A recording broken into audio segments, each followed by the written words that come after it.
কি হলো? এই তো আমি চোখটা বুজে রয়েছি, দেখতে পাচ্ছেন না? না। হ্যাঁ। কি না? হ্যাঁ মানে? মানে চোখ বন্ধ করো, খানিকক্ষণ চোখ বন্ধ করে থাকতে হবে, তো তারপরে তো গিফটটা দেবো। আমি অত শত করতে পারবো না। আরে গিফটটা পেলে নিজেই বুঝতে পারবে, এবারে চোখ বন্ধ করো। আচ্ছা বেশ, এই চোখ বুঝলাম।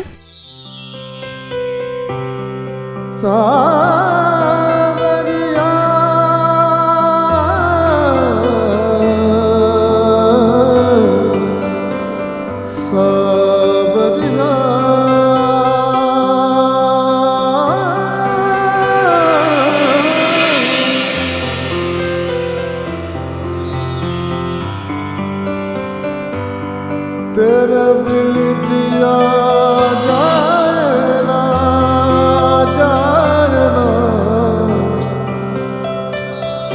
सावरिया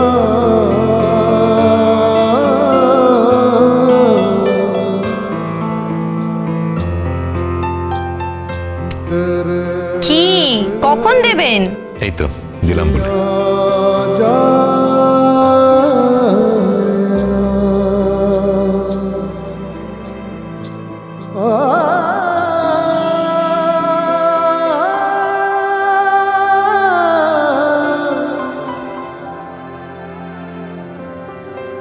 सावरिया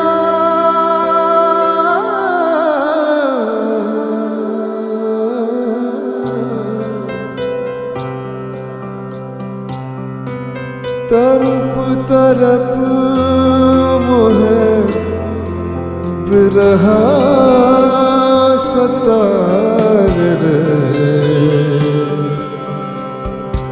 तेरे जिया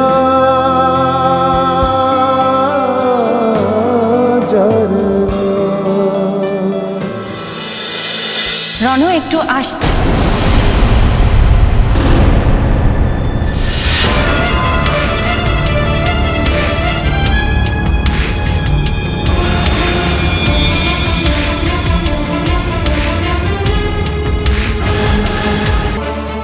কি হলো?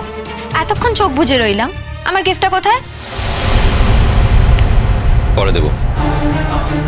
পরে কেন, এখন কেন নয়? অসময়ে এসে পড়েছি, বুঝতেই পারছি। তা পড়েছো?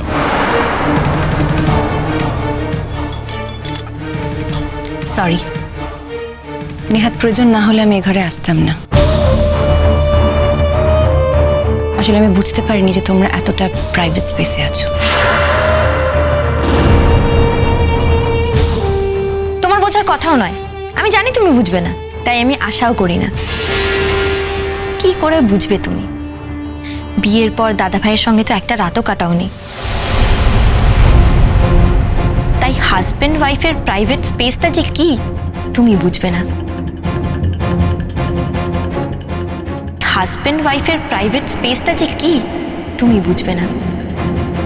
যাই হোক, কি বলতে এসেছো?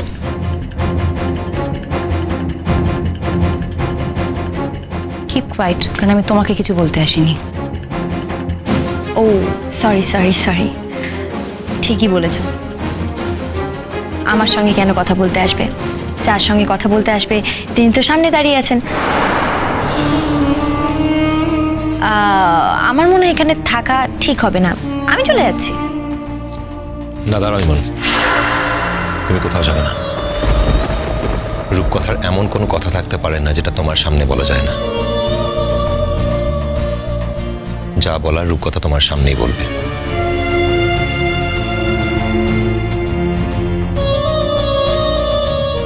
আসলে আজকে বাড়িতে সবাই খুব টায়ার্ড, সেজন্য সবাই তাড়াতাড়ি খেয়ে দিয়ে ঘুমোতে চায়।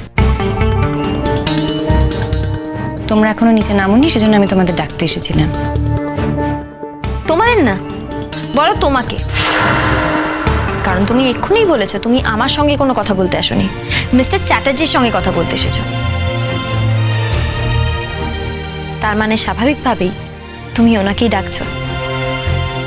ইমন, সব কথার ব্যাখ্যা নিশ্চয়ই আমায় তোমায় দিতে হবে না, দিতে হবে কি?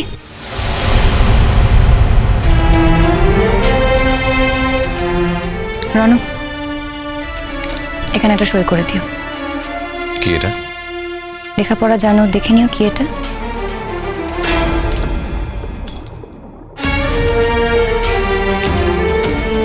এটা ব্যাংকের কোনো ফর্ম মনে হচ্ছে।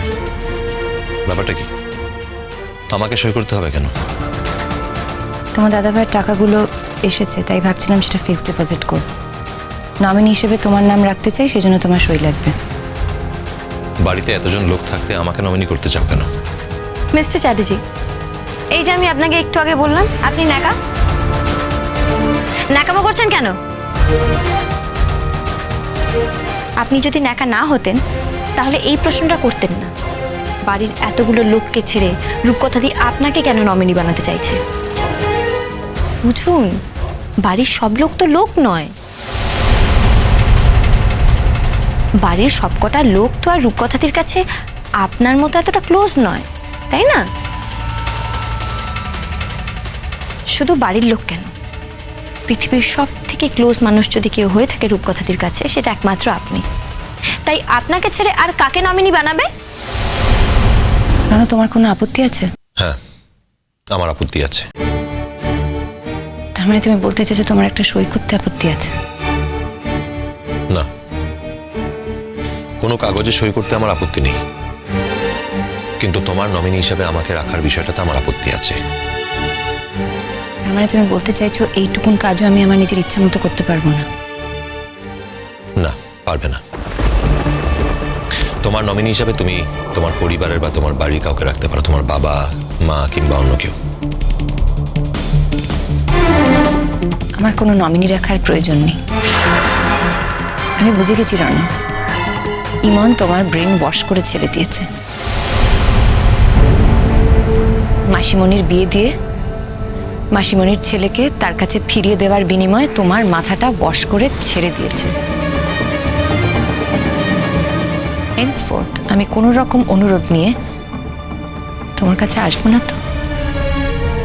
যার পৃথিবীতে কেউ নেই তার তো কোনো নমিনি থাকে না। তবে একটাই সমস্যা, আসলে ব্যাংকের ফর্মালিটি তো এইসব মানতে চায় না, তারা নমিনি চায়, নমিনি। কিন্তু আমি কাল যাব ব্যাংকে, গিয়ে বলবো যে গোটা পৃথিবীতে যার কেউ নেই তাকেও কি একটা নমিনি খাড়া করতে হবে? তার তো কেউ নেই, যেমন আমি। তাই আমার কোনো নমিনি থাকবে না। আর এই নিয়মের জন্য যদি আমার ব্যাংকে কোনো টাকা জমানো না হয়, তাহলে আমার ব্যাংকে টাকা জমানোর কোনো দরকার নেই। তোমার যে আছে তাকে তুমি খুঁজে দেখতে চাও না রূপকথাটি।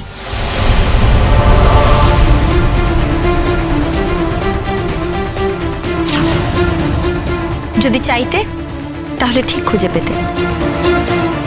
দাদা ভাইয়ের পৃথিবী ছেড়ে চলে যাওয়ার খবর কিন্তু আমরা আজ অবধি কেউ পাইনি, তাই আমি বিশ্বাস করি দাদা ভাই বেঁচে আছেন। তুমি বিশ্বাস করো? করো না। তুমি কেন দাদা ভাইকেই নমিনি করনি? কারণ তুমি বিশ্বাসই করো না। তুমি যদি বিশ্বাস করতে তাহলে নিজের হাজবেন্ডকে বাদ দিয়ে অন্যের হাজবেন্ডের কাছে আসতে না।